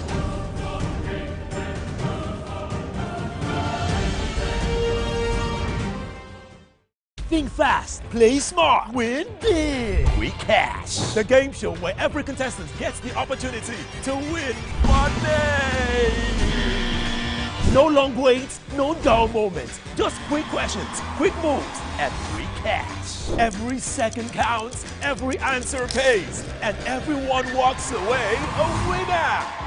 Are you fast enough for quick cash? Scan the barcode on your screen, and you just might get a chance to take your shot at instant fortune. Quick Cash, showing Mondays and Fridays.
Thank you for staying with us. Nima, you were so. Yeah, so I was saying, you know, the teachers didn't do well in learning how to teach us. Yeah. Most of them, once they qualify, well, back then, I don't know what the new requirements are, as a math teacher, they just come to class with their formulas and their examples, and you're still struggling to understand, see, tomorrow, where X and Y go? I don't know where. Find the X, find the Y, we're still struggling with it. I never, but my husband used to tell me how he was also struggling with maths, and then he aced maths all his life. He said the moment he learned to ace maths, it was a first class product. He just could, you know, do everything. I think the children got it from him anyways. Ramatu, Okay, you so see, Ramatu, my, okay, we have a, okay, we have a call. Yeah. Esther from Shomolu. Good morning, Esther. Yeah. Good morning, good morning. Hello? Hello, can hear you. Good morning. Okay. Good morning. I'm calling from Shomolu. Good morning, ma'am. Good morning. Hello. Okay. I think the problem is from the foundation, as one of my sisters said. It's from the foundation. You see, the teacher has been able to teach very well, and you taking that mindset to go to a secondary school level. I think that's what the foundation is. The problem, the government actually needs to work on the foundation.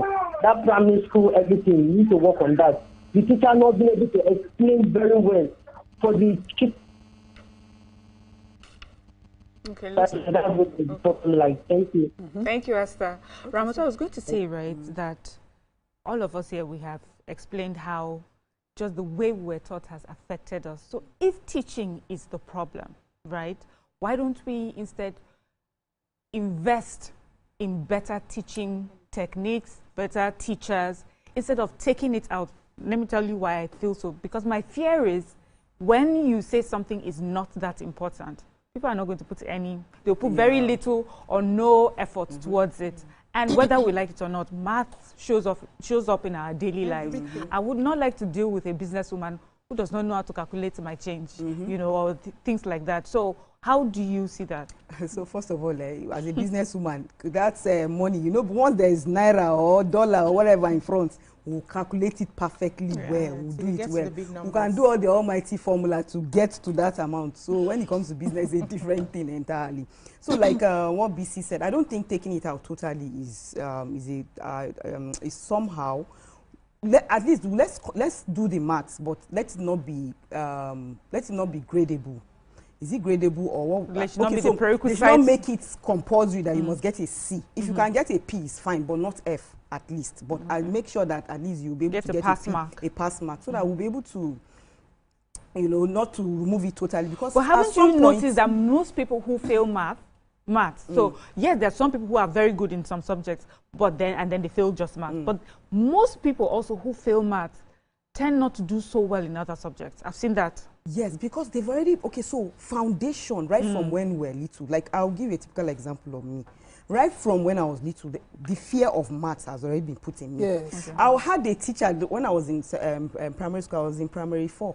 When he comes into the class, the morning you wake up, good morning, sir. 10 times 5. 5 times 6. 50. If you fail it.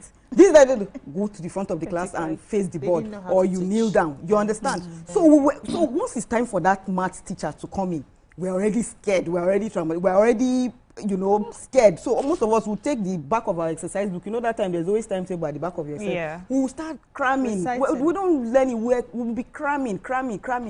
You know, then I will now tell my maybe person that's sitting close to me, I'll tell him that, okay, please do 9 times. You do 9 times. Me, I will do 8 times. So if they ask you any question, I will just quickly tell you the answer. He will just come in. 5 times 10. 5, you know. And that was how we got scared of maths. So from then, I've been scared of maths. So you've been traumatized. Yes, I've been traumatized. So maybe we need psychologists and therapists to help us. Yeah, but we have Chijoke from Enugu. Good morning, Chijoke. Good morning. Good morning. Please, my little contribution to what you are saying. Go ahead, Chijoke. We can hear you. Just listen to your phone. My little contribution for what I'm trying to say. Minister for Education needs to do some work in every... Yes. I said, Chijoke, you're listening to the TV. Listen to your phone instead of the TV. Speak to us directly on your phone. Don't listen to the TV. It's delayed. Okay. So I think we need to understand that this is the age of mathematics. Are we sitting on a bicycle? Are we trying to play with our lives and our future right now? When the world is going AI, we were removing the little one that we even have. It's not like we have gone AI in the world. That maths where they teach us now. No. That's why I said we have to fix it from the foundation. Once we fix it from the foundation, these kids will not run away from maths. They say what doesn't kill you makes you stronger. When we failed maths, what happened? We went back to the drawing board. We read it, we understood it, and we passed it. No, we read it for the exams. No. What else did you not read for the exam? I read everything for the exams. No, hold on now. So don't get into my thought. I read everything for the exams, and that's how, unfortunately, our educational system is. They don't teach you to create, they teach you to read and pass. That's what we're also trying to solve. But by taking out mathematics, it's not going to help us solve it. We should look at how do we teach our students to understand. See, I'm raising 3 children. And let me brag a little. They say scientifically that the children take their mother's brain. And even though I did not know maths like that, all my children are smart. So when their father wants to yap me that, but you don't know maths, I said, but it's my brain they took, and all of them know maths. What's the difference? If I had put those kids in the sort of educational system that I found myself, I would have struggled. But they are acing the maths. In fact, my little daughter was like, when I was explaining to her that, do you know that I failed maths at some point, I had to repeat a class. And she looked at me and was like, Mommy, who fails maths? It was strange to her that people don't fail math, right? Because of the foundation. That's what the Ministry of Education should be looking into. How do we fine-tune our foundation in such a way that children fall in love with every subject? At least that basics. When we get into the university, we can now cherry pick what we want to study. But you see that foundation, the maths that I hated and ran away from because of my lack of a foundation in the mathematics has caught up with me in business. The last meeting that I had, the consultant told me, Madam, go and find a course on mathematics. So we cannot keep doing this again. I was so embarrassed. We cannot keep doing this because even when the accountant sent in the numbers, I'm struggling to understand the numbers. And the consultant was like, you have to do a course in math, at least understand the basics. And I did MBA. I still read and passed and forgot. Understand the basics so that when they bring it, if there's a mistake, if they are eating your money, you are able to look at the numbers and know that things don't add up. Anywhere we go in life, we are going to meet mathematics. It's the foundation. This phone we are using is maths. Science is maths. Our television, our tablet, everything, even the structure of the foundation of the universe is in numbers. We cannot but do this so maths. what I hear you, BC, is we need to learn the foundational mathematics to help us in our daily life. But what we're discussing, right, is that it should not be a prerequisite. It should be. I'm saying what the new policy is saying is that it should no longer be a prerequisite to get into university. But we're afraid that even the foundational maths will now be at a risk because we think we should not take it. But no, there's another be at a risk. Okay. So these Why are the subjects that we'll all be exposed to. You know, sometimes we're even saying that schools, even in secondary school, start to expose kids towards ask what their strengths are and focus on those strengths as opposed to just, you know, opening maths and English to everybody. I would give a typical example because BC just explained about kids. I have 2. So which person's brain? Maybe they know maths now. I'm coming somewhere. Okay. My daughter struggled naturally with maths. And we were doing it together because I was helping her at home. She had no elder teacher until she was in primary 4. And I said to her when she got to primary 4, I said, this level of maths now, you know, they show secrets. At this point, I need a teacher. I struggled with maths. The day she heard it, she dropped effort. If it was natural like her brother, he won't drop effort. He still enjoys maths. And he's not, they're both my kids. Now, so the point I'm trying to make is that even if something was a subject, but it was not a compulsory entry-level struggle, there will be little anxiety. I would not even have had to say to her, you know, we need to get you a maths teacher. If it wasn't an entry-level compulsory requirement. It was an entry-level compulsory requirement. Imagine that our entry-level compulsory requirements were in her strength subjects. We won't be talking this. Somebody that was a gold medalist in all her sports. Every sport she did in her life, she was a gold medalist. She was a good option, but we killed sports for her to focus only on academics in secondary school. And so she's giving us the A's we want in maths. Because now she's focusing on it. It most likely might be the method I used, which is understand it for the passing of the exam and give them, let them go. Because the moment I passed exam in my WAEC, in maths in my WAEC, I struggled with it in my jam. So you're saying that when we insist that they should focus on what is not their strength, what is their strength, they will even for some of them didn't. Some of us didn't do sciences. My science, I had an A1 in my junior WAEC sciences, and my school was compulsorily putting me in science class. But today, I'm only science at my day. I went on and did law. My point is, if it was a compulsory entry-level requirement for me to pass all subjects, including sciences, what do I need it for in law? Today, you understand my point.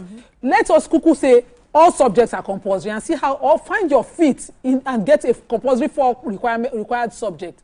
Children will pick subjects that would incline towards what they would study. It will help them focus and move on, as opposed to, you know, struggling to find one math that is not mathing something. Okay. You can pass it. For our viewers, we'll be cutting off to join a live broadcast of the passing out of Katsina State Community Watch Corps. Viewers can continue watching Your View by scanning the QR code on the screen right now. There's what they call a balanced diet. Even if you choose to eat only plantain, the doctors will tell you that plantain, that's the only thing. Once they bring food, it's only plantain you want to eat. It will not work for you. You need to balance it. There'll be fats and oil. There'll be vegetables. There'll be, you know, a protein and all that. To just give you that balanced diet. It doesn't mean that you take out your favorite or what is not your favorite. Now, why am I saying this? Children naturally, especially the kind of children we have these days, even in the things they love to do, if you leave them, they can drop effort.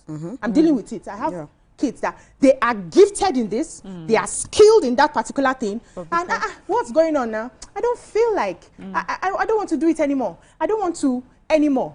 And that's it. So if we don't sit and say, okay, this is a requirement, you are not going to do this maths for the rest of your life. But you see, for you to be able to get into this place, please make sure that you give me what do you do as a mother? How would you feel if after you know that your child is doing their best, but every time they try, math always holds them back? Would this not be something that you would be happy about? But before we continue, let's go on the short break and we'll come back and continue our conversation. Stay with us.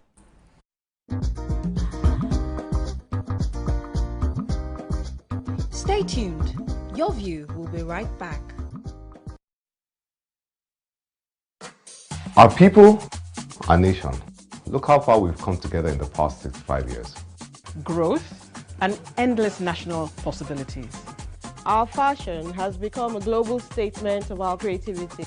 Our culture and cuisine remains rich and diverse. Our Afrobeats are the world's new anthem. Today, more people are enjoying the benefits of a modern, connected life. Financial inclusion has brought prosperity closer to everyone.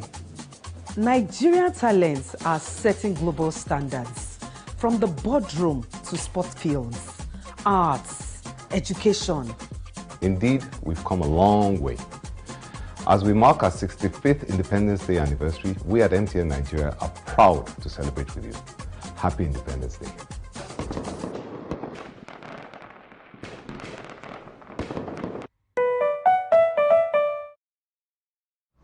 Similar to your body fluid, it is easily absorbed and rehydrates you faster.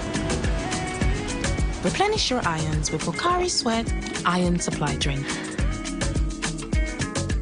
Mealtime is game on. Meet my Sure Bet Game Changer, made from natural ingredients to deliver game-changing chicken aroma and taste for my whole team.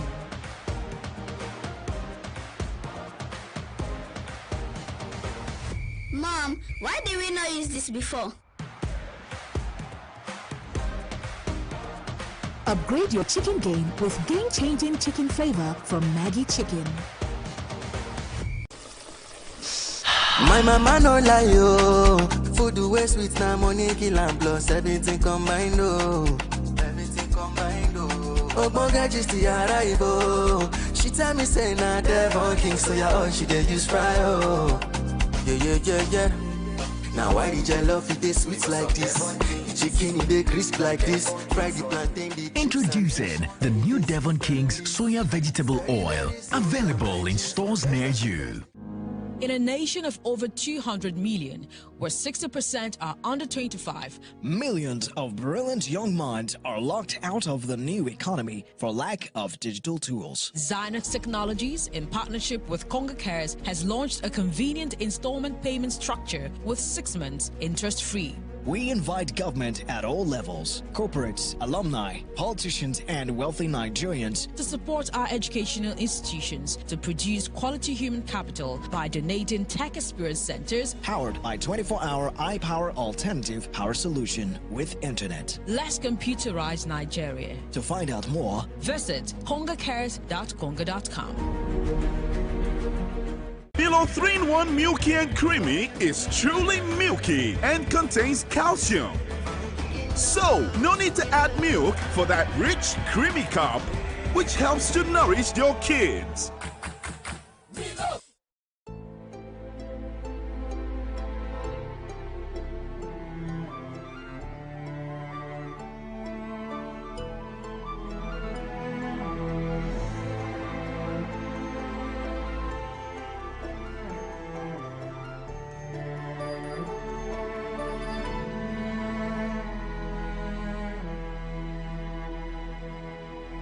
Polo, the reward of success.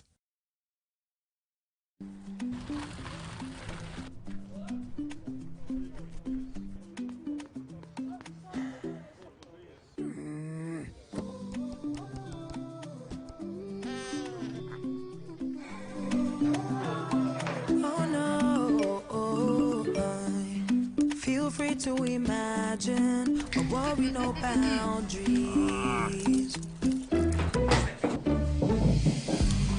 Just you and your dreams, running wild and free. Oh no,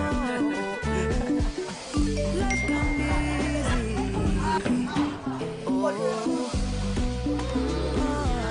Smooth connection where they collect.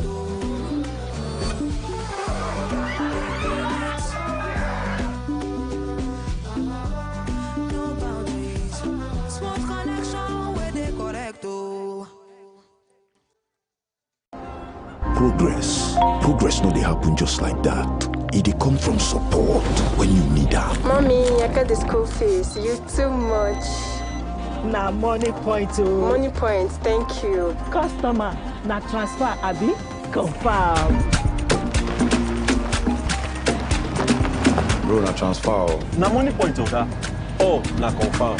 Progress na peace of mind when you know say payment go land as Sure Banker.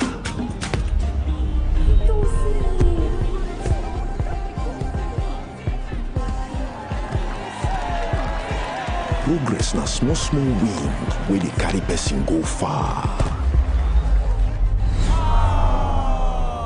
No worry, yourself go make am. Mo go buy ball. Victor, even you, they use money point? Of course now, they use money point. Confirm. Money Point, made for your progress.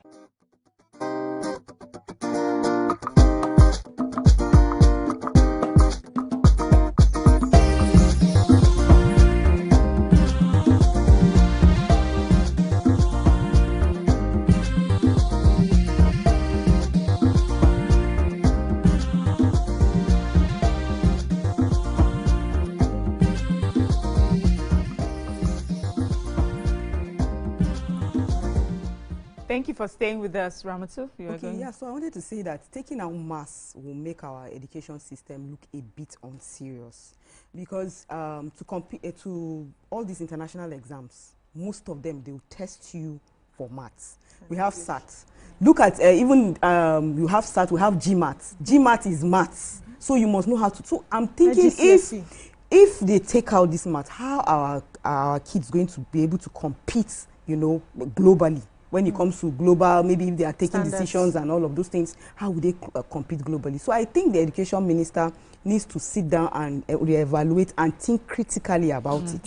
So that we don't mix it up. It's just saying a prerequisite to get into university for arts and humanities. Yes. So it's not for everything. So for those who are doing sciences, it's still a prerequisite. But if you're going for arts and humanities, all the other subjects, it shouldn't be that you must get credit, maybe a pass, but you will still be taught in secondary school your mathematics. But you were going to say something about if it's not needed for me, like for instance, those of us who did humanities and arts, we know that we're not even going to write humanities. You did social science. Social sciences, yes. That's different. I was supposed to do. You see, so I even needed myself. I was supposed to do arts. Yes, my father forced me into the social sciences. So, but if we know that we don't need it, for instance, if we are doing arts and humanities, we will not put extra effort. See, there's a resilience that math. Go and learn theater arts and drama. See, what math do I need? Do you know that even in acting, you need calculation?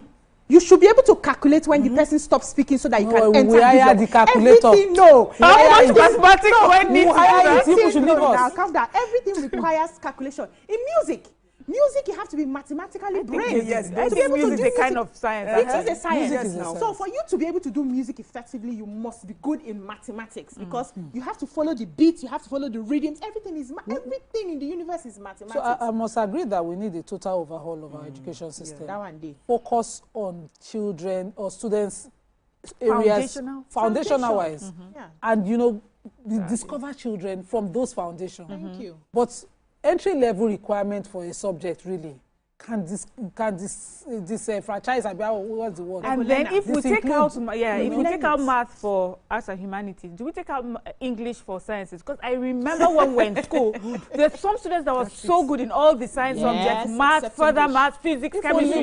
They hated English language. If we were South Africa with 4 official languages, it would work. It's because it's just the only privilege this language is enjoying is official language. It's only for official language that English is enjoying. I don't see why it is compulsory. No. Well, we are speaking exactly. So that's why. That's the only privilege is enjoying. That's why they cannot remove it at entry level. You know this when you are presenting, so you are picking the subjects.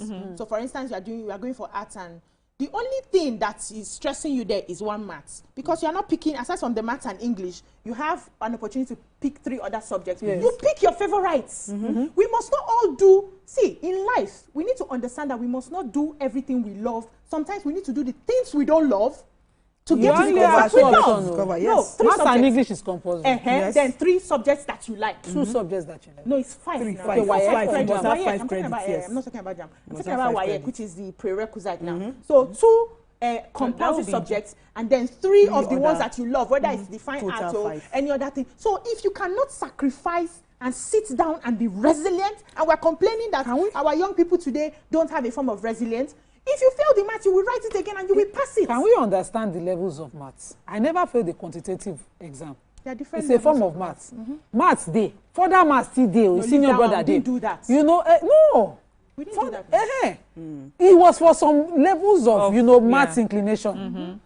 Maths itself is for some level.